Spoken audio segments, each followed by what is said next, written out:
A música foi acompanhando também alguns dos seus encontros e também o silêncio, porque sei que partilhou longos silêncios com pessoas que foram marcantes na sua vida também.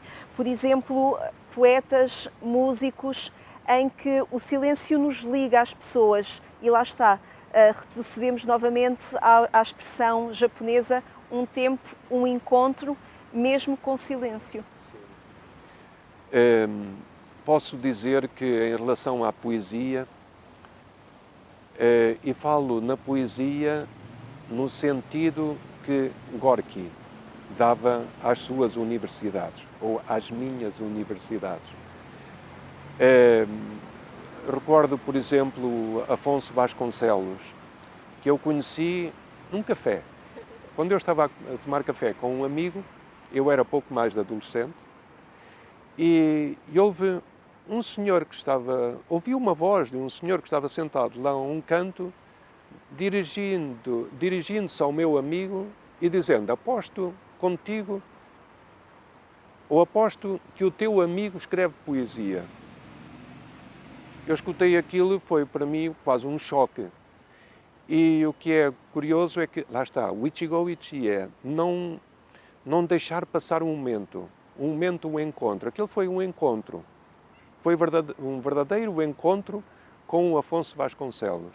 Porque depois eu informei-me de quem se tratava e daí a poucos dias estava a bater-lhe à porta.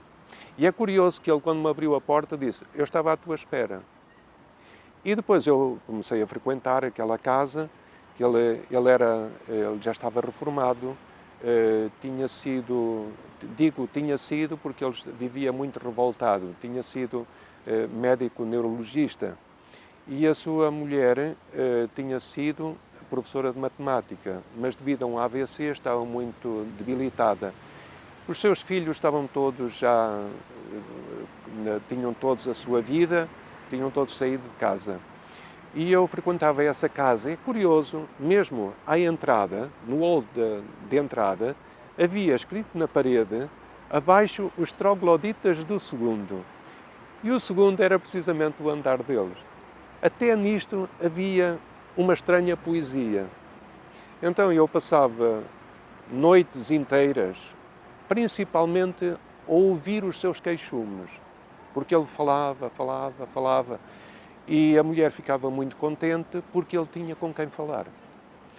E a certa altura, ele, deixando correr as lágrimas, estamos a falar de uma pessoa já de uma certa idade, ele dizia-me: Adelino, eu amo muito a minha mulher. Isto é impressionante, até nisto também há uma grande poesia.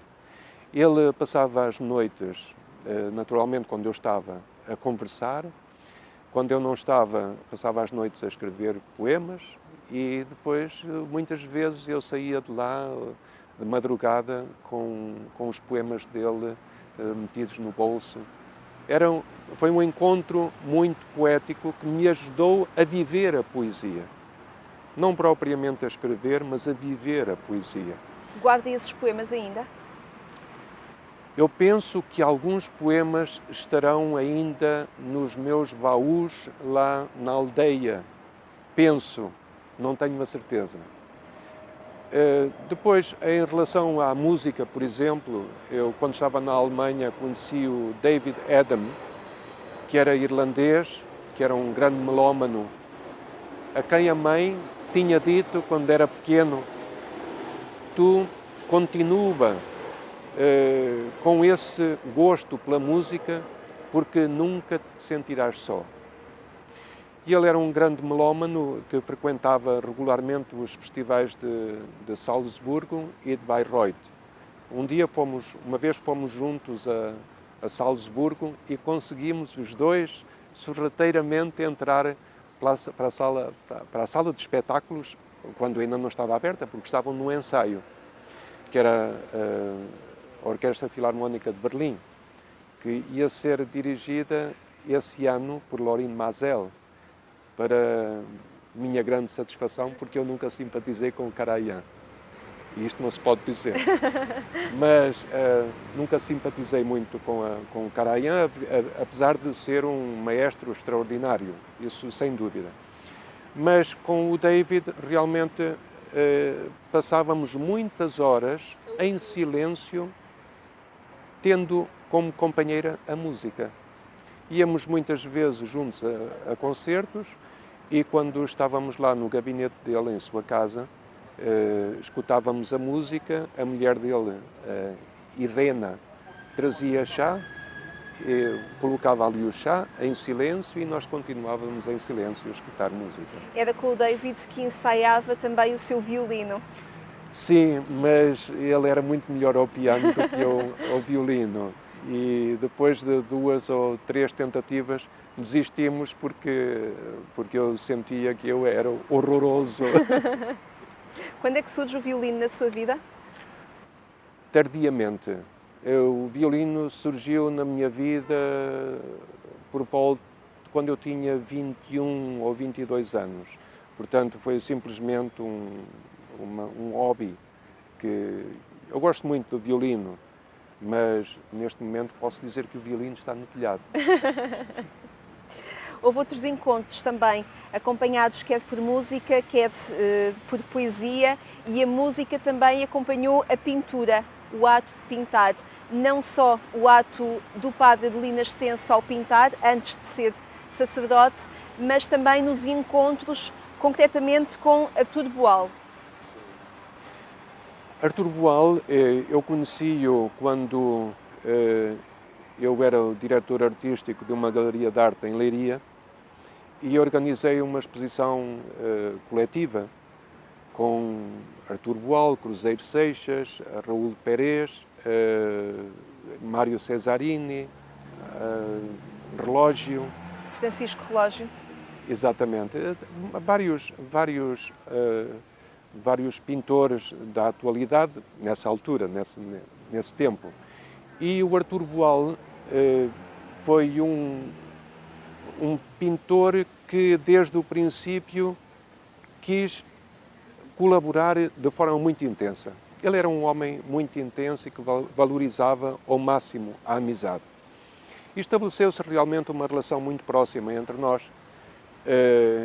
Eu recordo que quando eu ia para o ateliê dele, havia muita gente, muitos galeristas e muitas outras pessoas que acorriam ao ateliê dele na Amadora, e depois quando todos iam embora ficávamos nós, ou ficávamos 2 ou 3, aquelas pessoas mais próximas a conversar. Depois eu acompanhava-o até à sua casa, 15 minutos a pé, e comíamos a omelete que a sua mulher, a Guilhermina, tinha preparado e tinha deixado em cima da mesa.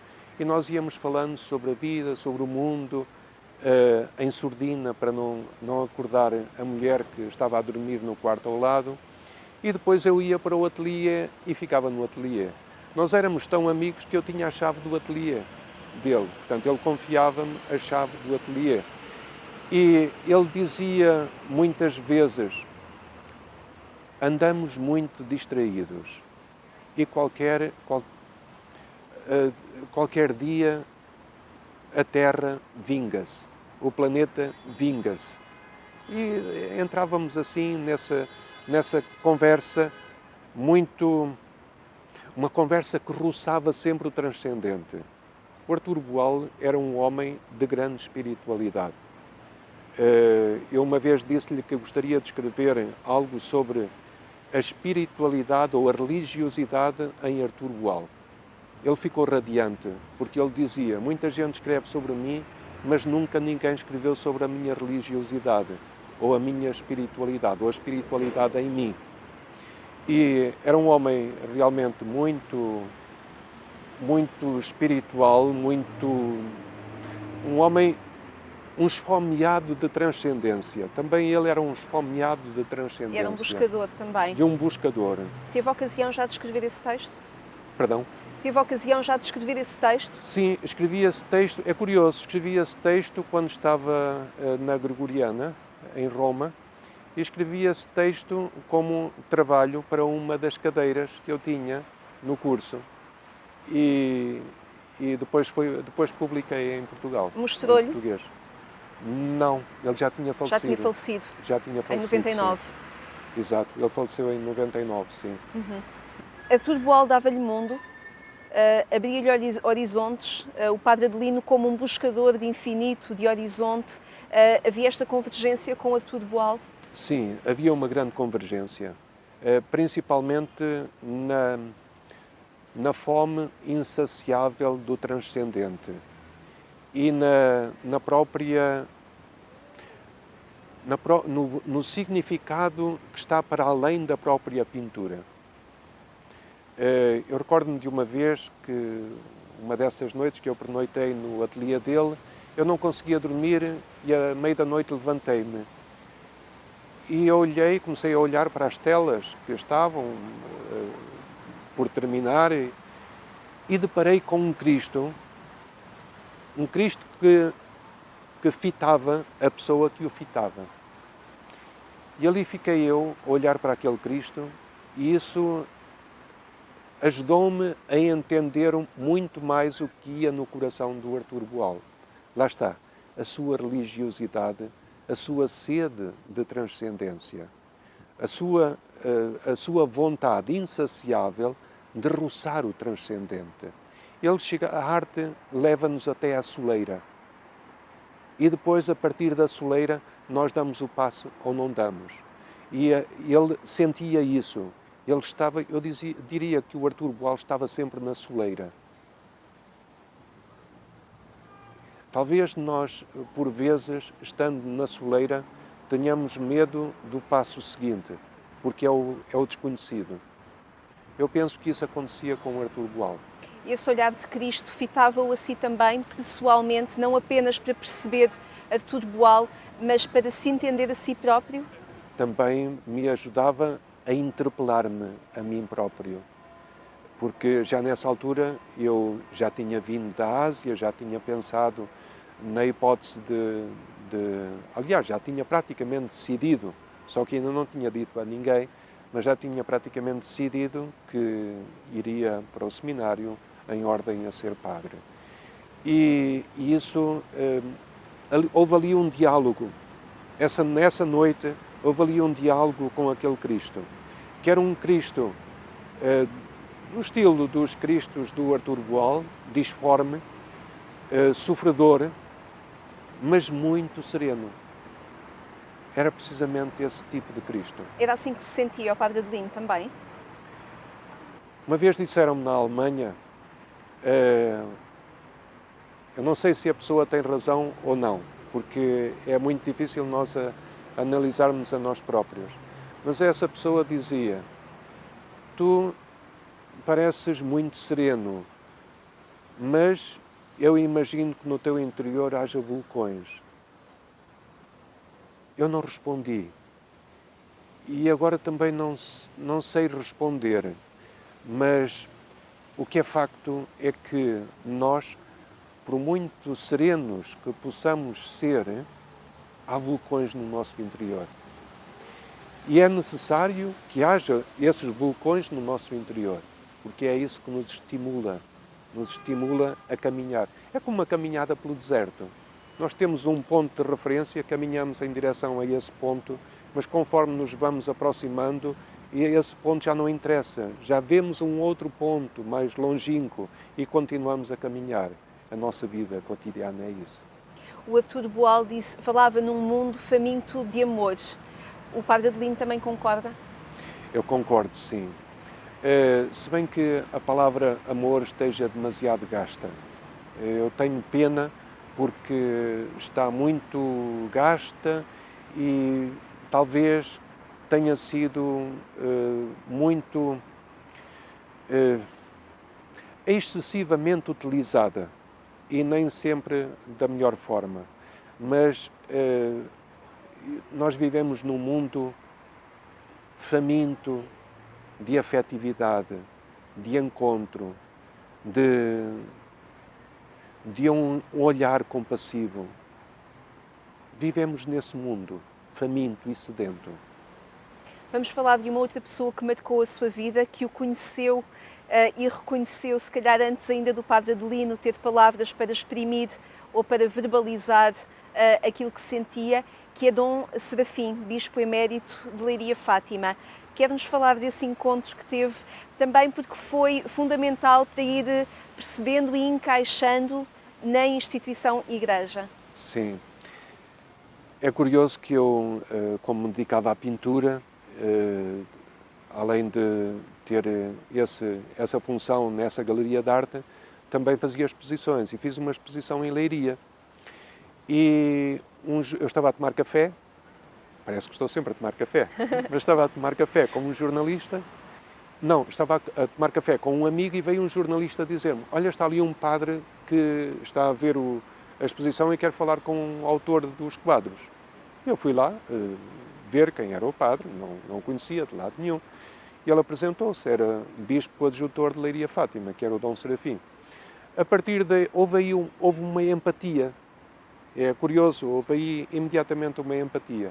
Então, sempre que havia exposições ou outras atividades culturais, eu convidava-o e ele normalmente vinha e participava e sempre muito fraterno, e começou a alicerçar-se uma amizade. Até que, a certa altura, quando eu já tinha decidido que iria para o seminário, ainda não sabia bem o lugar, mas quando eu já tinha realmente decidido, porque eu decidi verdadeiramente quando estava no mosteiro tibetano no Nepal. Mas houve várias coisas que eu queria resolver na minha vida antes de dar o passo decisivo. E então eu disse-lhe que estava a pensar em entrar no seminário em ordem a ser sacerdote católico. E ele respondeu-me: eu já tinha pensado nisso, mas como te conheço, não quis dizer nada. Ele conhecia-me bem, ele sabia que eu tinha tendência para tomar as decisões, principalmente decisões importantes na minha vida, pessoalmente. Portanto, eu queria assumir a responsabilidade sobre as minhas decisões, e então ele não quis dizer-me nada para não me influenciar, mas ficou muito contente. E então foi quando ele me disse: olha, vendo o teu passado, parece-me que tu deves ser missionário. Não padre diocesano, mas missionário. E então foi assim que eu fui bater à porta da Sociedade Missionária. E o Dom Serafim acompanhou também a sua ordenação e tem acompanhado o seu percurso também enquanto padre, visitou-o no Japão, e são muitos estes momentos que partilham com outros. Sim, sim. Portanto, ele acompanhou-me sempre, todos os ministérios foram presididos, quando eu recebi os ministérios, todas as celebrações foram presididas por ele, tanto o Ministério de Leitor como de Acólito, e depois a ordenação de diácono e também a ordenação de presbítero. Foi ele que presidiu sempre. E quando eu estava no Japão, visitou-me lá ao Japão e continuamos a ser muito amigos. Regressa muitas vezes à dedicatória que ele escreveu na Liturgia das Horas, para que todas as horas de todos os dias de muitos anos sejam uma liturgia.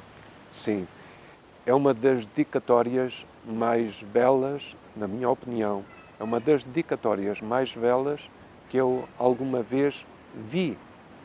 Não só recebi, como vi. É um itinerário de vida. É um itinerário de vida. Oxalá que eu pudesse cumprir.